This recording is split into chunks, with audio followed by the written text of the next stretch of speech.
күнәлардың ішіндегі ең ауыр күнә сол тілден келеді деп айтқанымыздай, көп адамдар шынымен ақ өзінің тілін, өзінің жүрегін ұстап тұра алмайды. Бір адамның артынан сөйлегенді, оның айыбын шұқығанды жақсы көреді. Кейбіреулер тіпті соны дін атын жамылып айтады.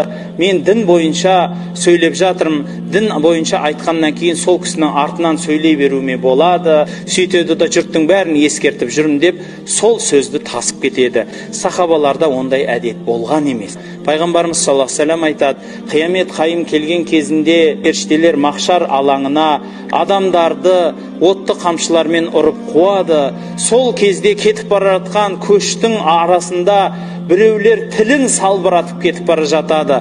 Бұл қандай адамдар дегенде, бұл тілін тыя алмай өсек, өтірік сөз тасуға араласқан адамдар деген екен.